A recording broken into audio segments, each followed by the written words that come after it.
So at about 2.5, then we started noticing some differences. He started to regress a little bit. He looked like he was sort of in his own world. Around the same time when we had some questions, a little reading center that he was going to also mentioned to us that, he's a little different. They said, well, we don't diagnose and we don't use labels, but you might want to find out a little bit more.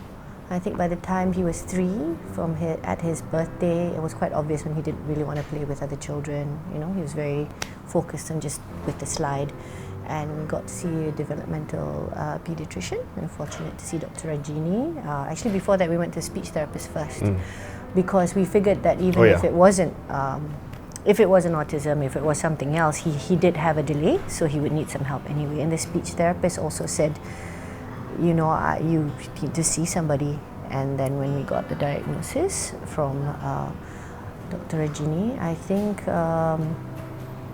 for us it was like, well, okay, what do we do next? What are we going to do? It was sort of action mode, really. You never come to terms or understand completely a child who has ASD, simply because they live in a neurological world which is completely different to people who are neurologically typical. So you can never understand fully what the world is like through Timor's eyes, or through the eyes of a child who's on the spectrum. Yeah. You'll tell him what he does from the time he wakes up to the time he sleeps. Yeah. So One autism case is never the same as another autism case, but in Timor's particular case, he understands what's going on. He can read and he can comprehend. I think when we put it across to him, text plus pictorial, he does. Yeah, and then when you think he's not paying attention because he's looks like he's doing his own thing, he'll suddenly just respond to something, or like somebody's asking for something, he'll go get it. You weren't even speaking to him. So now we remind ourselves, we don't doubt that just because he's quiet, he's not listening, not understanding, and in fact, we speak to him and assume he wants to know and wants to be as involved as everybody else, irrespective of the way he responds or he's behaving about something.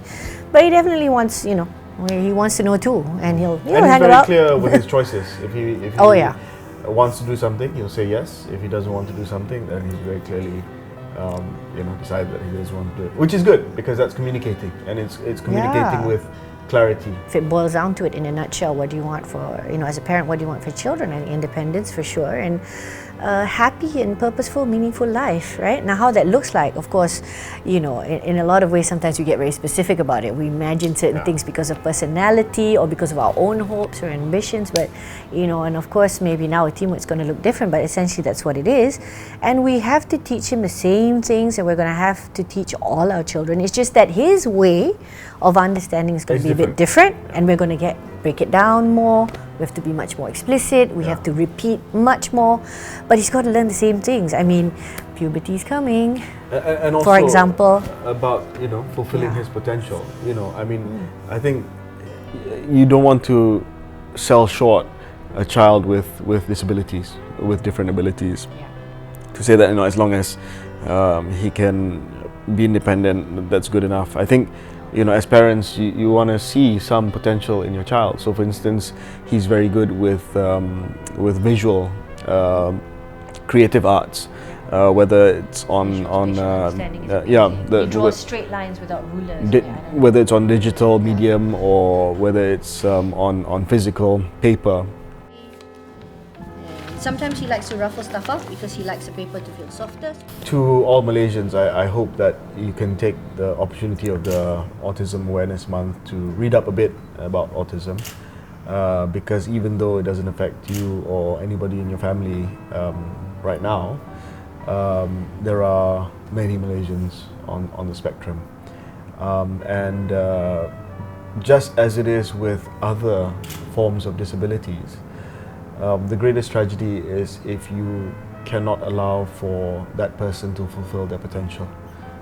Being around people who are different, getting out of your comfort zone is a good thing, and we should all do it.